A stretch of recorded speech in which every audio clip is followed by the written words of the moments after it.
The red mist carries peril, evoking feelings of sadness and danger deep within us. As we trudge through the scarlet haze once again, we are confronted with terrors that haunt both our psyche and the world around us. Embark on a journey with us down a path obscured by a crimson fog and uncover the horrors that our fellow human beings have endured.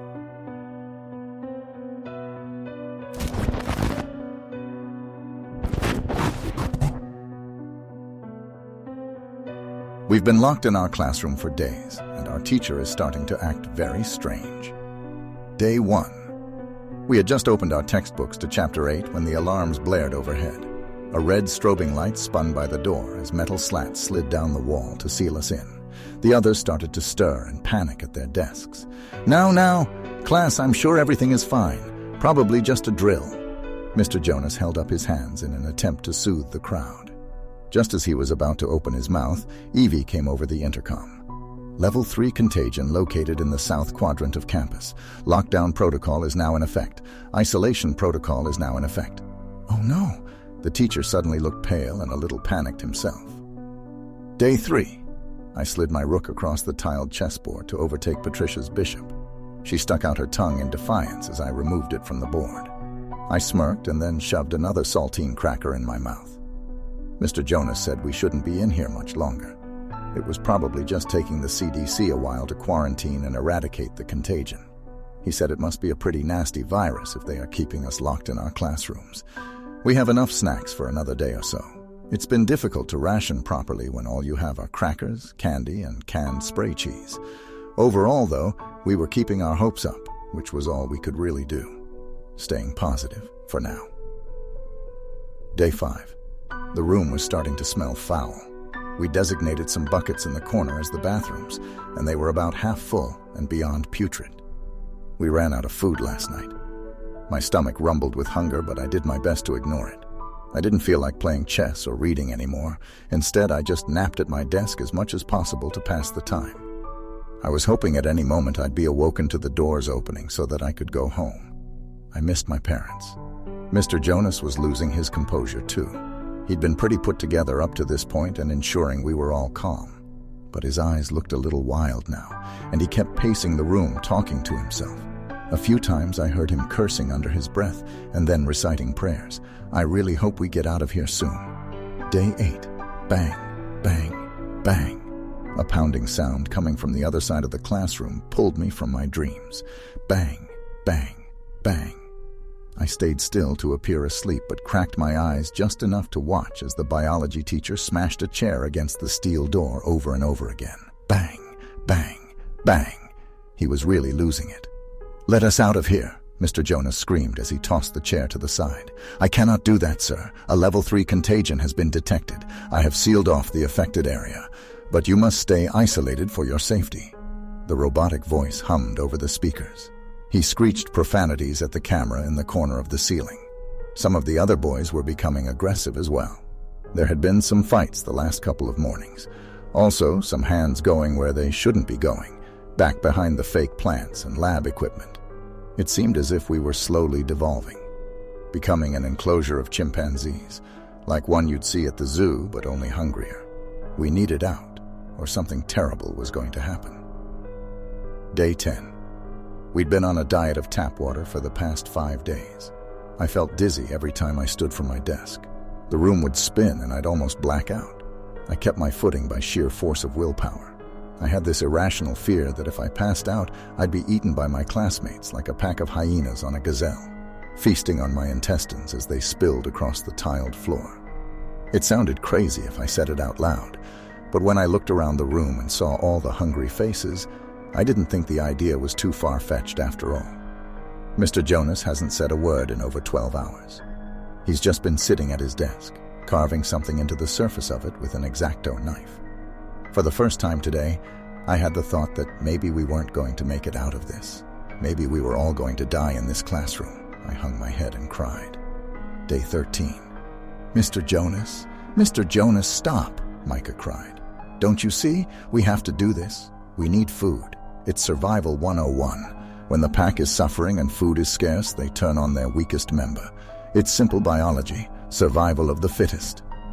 Mr. Jonas had his hands around Trevor's neck, squeezing so hard that the boy's eyes were about to pop from his skull.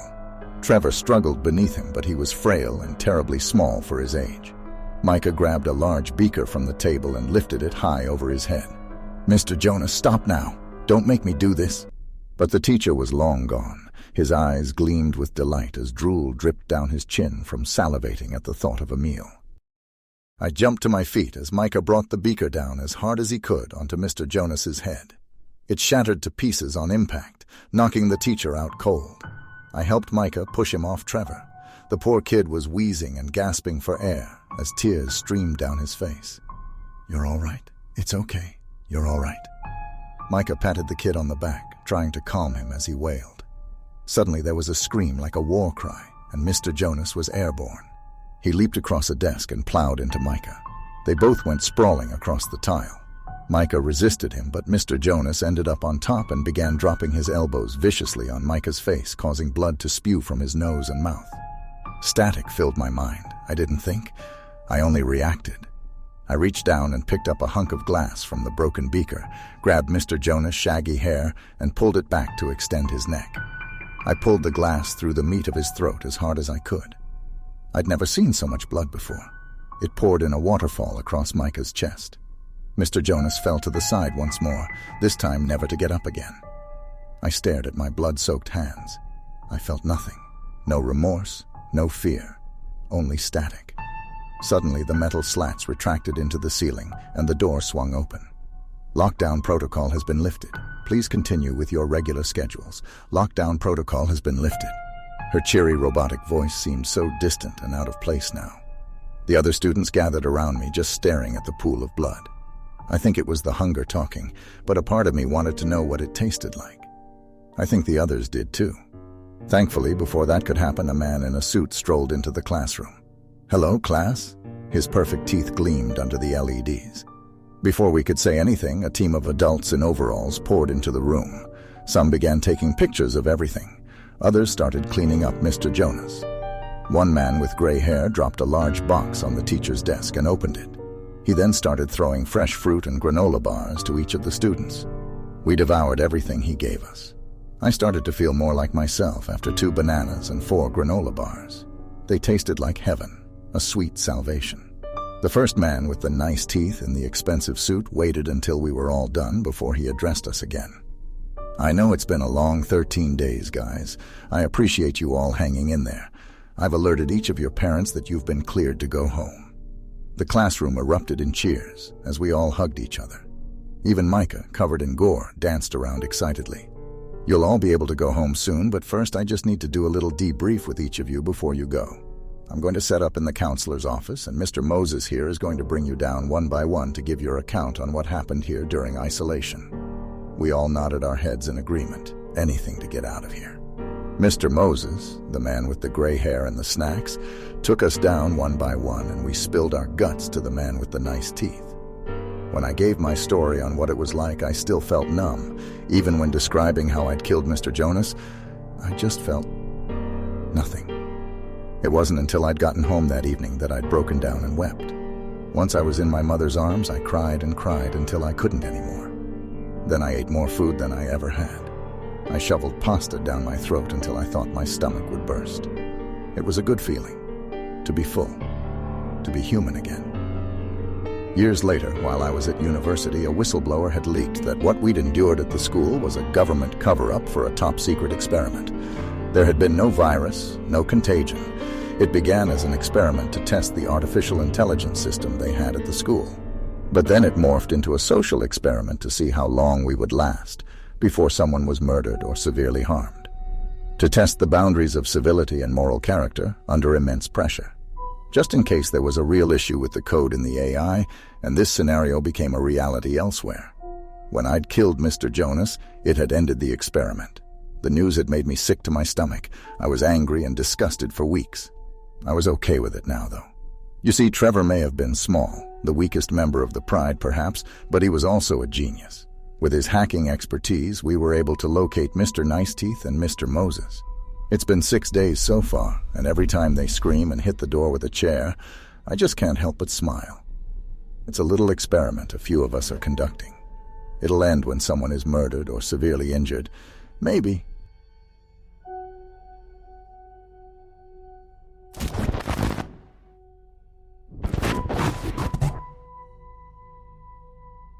This story happened in October of 2004, back when I was still a third-year high school student. My friends and I stuck around the school late at night after our annual Halloween party. We had agreed to try out my friend's Ouija board. It wasn't the brightest idea, but we needed a thrill. We found a nice spot under a huge Nara tree and proceeded with our half-assed ritual. There were 5 of us, 2 boys and 3 girls. We were all expecting some kind of paranormal contact. Rumors had it our school was haunted, but we've never really experienced anything firsthand. And it was Halloween when all the spirits came out to play. We all wanted to get spooked. Also, we've never seen a Ouija board firsthand before, so we were pretty excited. Our school was an old Spanish colonial house, built in the 1800s when the Spaniards still occupied the Philippines. We were in a section of the school that doesn't get used often. Located beside a creepy old Jesuit house, people only go there when they needed to use the restroom, store equipment on one of the sheds, or make out with their boyfriends or girlfriends. We sat down in the middle of an open space, with only an exposed bare bulb nearby illuminating the surroundings. We were all having a laugh, scaring each other with what-if scenarios. It was your typical dumb kids doing dumb things. My friend who brought the Ouija board proceeded to place it in the middle of our circle. If I remember correctly, it was the glow-in-the-dark version, which we found hilarious. But it gave us the ability to see what was written in the dark.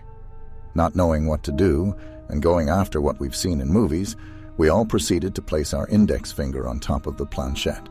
We sat there looking at each other until one of us said, "What's next?" We didn't know if there was a proper way to start the ritual, plus the board didn't come with instructions, so we decided to just throw in a question. "Is anyone there?" I called out into the darkness. "If there are spirits living here, please talk to us." One of the girls joined in. We clearly had no idea what we were doing. Still, nothing, not even the slightest bit of wind. One of my friends jerked the planchette and the girl who brought the Ouija board screamed, breaking the silence. We all laughed at how ridiculous it was. After a bit of joking around, we decided to give it another go. We all placed our index fingers on the planchette once more and asked, "If there's anyone there, we would like to make contact." "Don't break the circle," one of my friends jokingly said. "Shut up," I whispered. We were just about ready to give up when the wind started to pick up. The stillness broke and the darkness around us seemed to move. Just a coincidence, we thought. "Okay, don't break the circle," I yelled out. "Is anyone there?" I was excited. It was like a scene from a movie with dirt and dead leaves swirling around us. "Guys, I'm scared," my friend sitting beside me said. "My mom warned me about playing with forces we don't know." "Did you die here? Were you killed during the war? Are you the headless priest that roams these halls? Do you know Jose Rizal, our national hero? Are you a hottie?" My friend giggled. At this point, we were all throwing random stupid questions. Nothing. "This is bullshit. I don't want to do this anymore," my friend said, exasperated. We were all thinking the same. Just then, a group of dogs from the neighboring house started barking at us through the chain-link fence.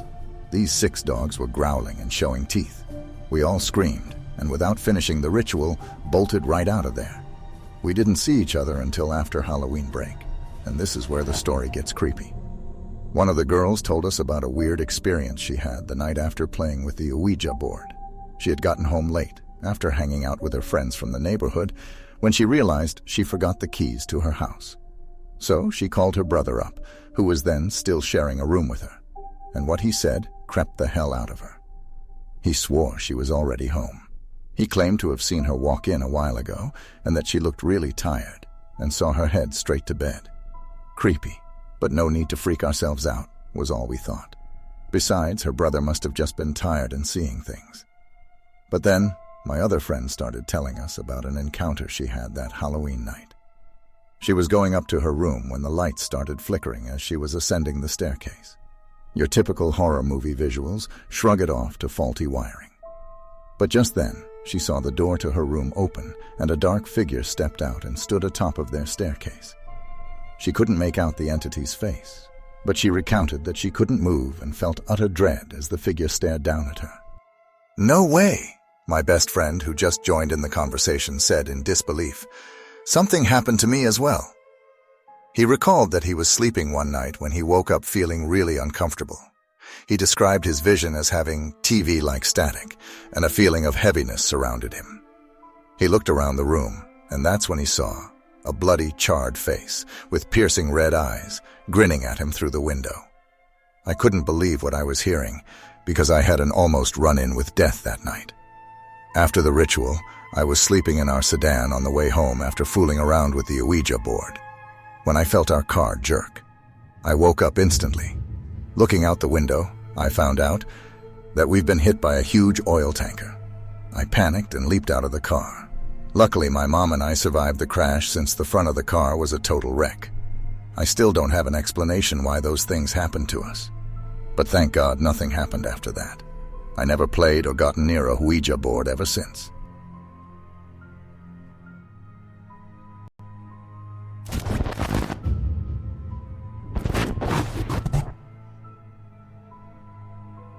Buying a weighted blanket from Amazon was the worst decision I've ever made. You've heard of them. They started as a tool to help calm autistic people and people with anxiety and insomnia. Over the past few years, they've grown into a popular household item, and with good reason. They're comforting. We'd pay just about anything for some comfort. Do you ever notice how that's most of what we spend our money on now, us single guys? Why do we constantly crave to be comforted? My life wasn't particularly uncomfortable, not then. I had finally gotten back track with reality after the disappearance of my wife and kids 2 years ago. I'd sold our little house in the suburbs, gotten a cheap apartment close to my job, attended all the therapy appointments the police and caseworkers recommended, and gone back to work. I still couldn't sleep for more than an hour or two a night, even with the medications they gave me, but that was okay. The worst of it was over. Shock and grief can only last so long. I got one anyway. Ordered the thing off Amazon. In queen size, like all my bedding, even though my queen no longer slept in it. It arrived ridiculously late. I'm a Prime member, and I selected the free 2-day shipping. But it at least had gotten there, so I didn't send a complaint, despite the state it was in after its long journey. Not in the familiar smiley cardboard box, but in a shapeless lump, haphazardly placed halfway on my front doorstep, halfway in the parking lot. It had been clumsily wrapped in brown paper and tied with a string, and possibly kicked the whole way here, from the look of it. "It's like a quaint, rustic thing," I announced, to nobody in particular, as I dragged it into my apartment. "A present from Grandma, back home, on the ranch." But even talking to myself couldn't convince me. It looked like a bomb, delivered straight off the set of an action movie. The package was beaten up, stained, and the rough jute string was frayed and nearly falling apart. It looked singed in several places, too. It took me 2 hours, 3 gin and tonics, and a hearty microwave dinner to work up enough courage, or suicidal depression, to actually open the thing. The blanket was bundled into a poorly folded cube, held together by another length of the same string that had bound the paper. I wasn't impressed with its packaging, but the blanket itself looked all right. Plush, quilted blue microfiber with thick seams, and felt like it was the right weight. It smelled normal. You know, that clean but vaguely chemical-ish odor new blankets have. I checked the tag, wondering if I ought to clean it, but the ink was smeared and blurry. It seemed risky to throw it in the washing machine without knowing the correct settings to use, so I just threw it over my duvet and went about my business. At around midnight, I decided to give it a try. I had nothing left to lose. I'd spent hundreds of dollars on my bed over the past few months, the newest and best quality memory foam adjustable cooling mattress, 1,000-count Egyptian cotton sheets, customizable filling pillows, and none of it had brought me a single good night's sleep. Honestly, I expected the same to happen that night, but it was fun to pretend. I slid between the cool sheets and pulled the blankets up over me. The new blanket was a bit lumpy, but I knew from reading reviews that this was normal due to shipping and would smooth out over time.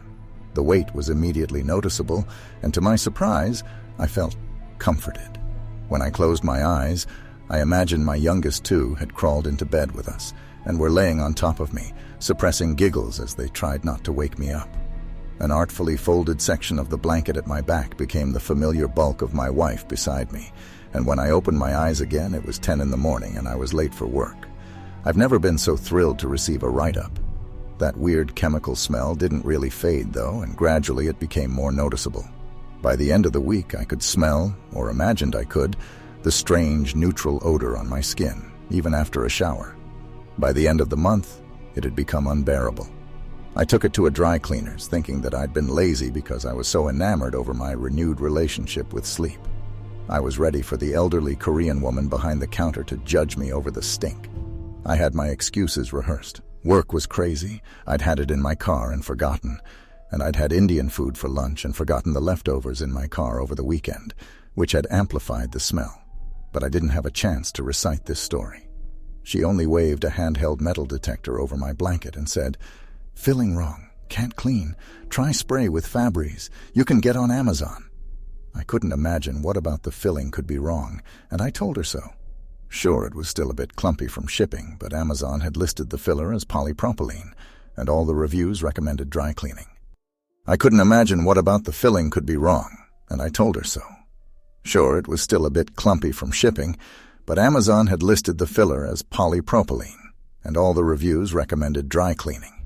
"Metal," she explained, then shooed me out the door with 20 pounds of smelly quilt in my arms.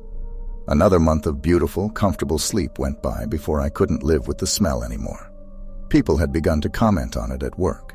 Megan, my manager, had tactfully suggested I check my laundry machine to see if maybe a rat had gotten in there and died or something. That was my last straw. I came home determined to get rid of the blanket and buy a new one. But you know what happens when you lose your entire world with no answers? You start to cling to things. You hoard them, because you can't lose the comfort they bring you. I tried 6 dry cleaners before I found one who spoke enough English, through a heavy Boston accent, but you can't have everything, to explain it to me. "Sometimes they fill these with glass beads," he said. "The factories that make the beads, they'll lose a screw or some metal filings in the batch, and it all goes into the blanket. Machines and factories, you get me? Yeah, so what you can do is cut the seam a little and dump the balls into a bucket or the bathtub or something. Throw the blanket in the wash, hang it up to dry. Then you just pour them back in and sew it up." I told him I didn't know how to sew. "You can get a funnel off Amazon for a few bucks," he said, and shrugged at me in a particularly apathetic sort of way before turning back to a pile of stained panties. I did exactly that. They took a week to ship it, which was annoying, but it was a bank holiday that Monday, so the delay made sense. Armed with my funnel and a bucket, I pulled the edge of the blanket over the bed and cut a tiny hole into the seam near the corner. I expected the beads to come pouring out in a clattery flood as soon as I dropped the corner into the bucket. Instead, there was a single, loud thump as a lump of something metallic hit the plastic. I peered into it and saw a gold circle, a wedding ring with a fingerprint carved into it, and an inscription on the inside that I couldn't see because a chunk of meat and bone were still inside it. But I knew what it said. It said, "To love's eternal glory." It was my fingerprint on the band. My mind went blank and I lost control of my legs, forcing me to sit heavily on the edge of my bed. The motion tugged the blanket over another few inches, and more of the filling came out. This wasn't a flood, it was more of a heave, like the blanket was vomiting up pieces of crumbling, dry flesh and bone. Like a cyst being squeezed, thick clumps of horribly recognizable stuff squirted out into the bucket. My oldest son's teeth clattered loudly against the sides, and I saw flashes of silvery fillings from the cavities caused by gum disease he'd inherited from his mom. There was a scrap of almost bleached white Hello Kitty Band-Aid wrapped around a tiny knuckle joint, and I remembered how my daughter had scraped her finger knocking loudly on her brother's splintered bedroom door, and how she'd smiled through her tears when she saw the special, fun Band-Aid her daddy had put over the scratch. I'd been sleeping for 2 months beneath the heavy weight of 1,000 mummified pieces of my wife and children's bodies. The cops couldn't trace the package, even though they tried. The security cameras in my apartment complex showed an unmarked brown van with no license plate, which dumped the package directly from the window onto my front step. There was nothing to track. Amazon's lawyers provided evidence proving they'd packed and shipped the correct, boxed, and labeled blanket. Let me be fair to them. I must say that they offered me a prompt refund, in-store credit. But I won't be buying anything off Amazon ever again. I've gotten rid of my Echo. That was the first thing I threw out, along with all my new bedding, and I canceled my Prime membership. Just for good measure, I threw out my smartphone and smartwatch as well. Amazon and smart technology are convenient, and that's great, but it's not worth the risk if things like this can happen. It's the only possible explanation after all. How else could they have found the bodies?